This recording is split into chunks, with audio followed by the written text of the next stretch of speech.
Did you know you can make a loaf of sourdough all in one day? I'm gonna show you how. Starting with 1 1/2 cup warm water.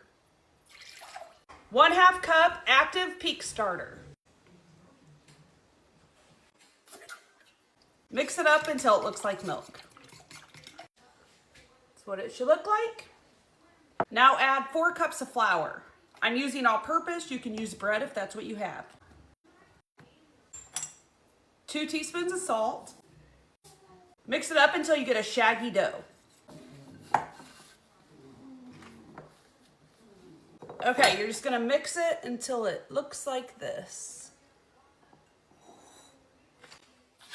And that's it. All we're gonna do is cover it up, set it aside for 1 hour. We're gonna come back and we're gonna do 4 rounds of stretch and folds. It's been an hour. We're gonna do our first round of stretch and folds.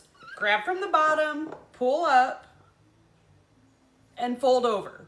Twisting the bowl a quarter turn each time. You're gonna do that as many times as you can before it starts to give you too much resistance.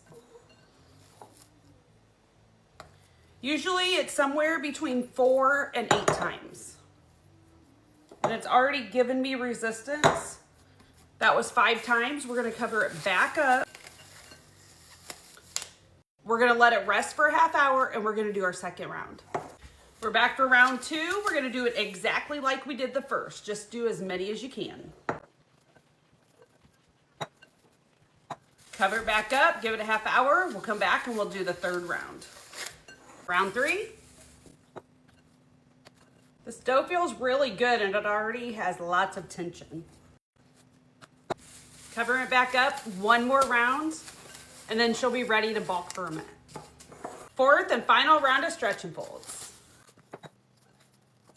And this has a lot of tension. It's really not pooling, so I do know it's ready. So we're just gonna cover it back up, set it aside, and let it bulk ferment. I'll come back and show you what it should look like when it's ready. It's been about 4 hours, and we're gonna go ahead and get it baked.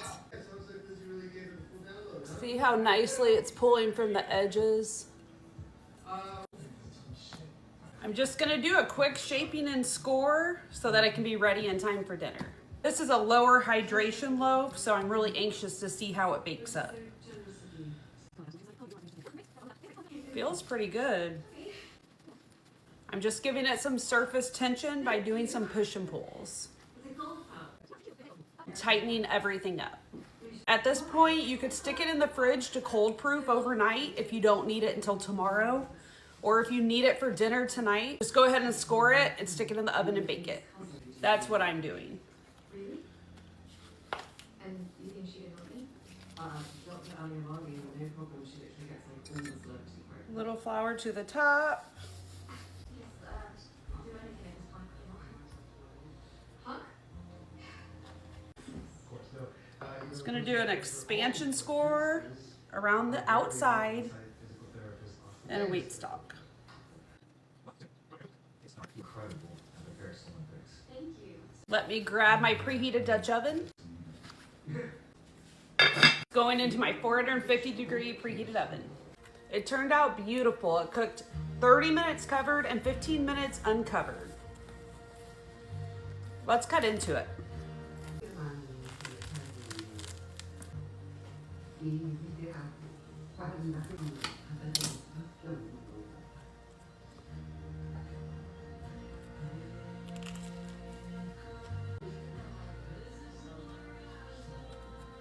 We don't mind a less sour loaf, so we enjoy it doing it same day. If you like a more sour flavor, then cold proof it. This is delicious.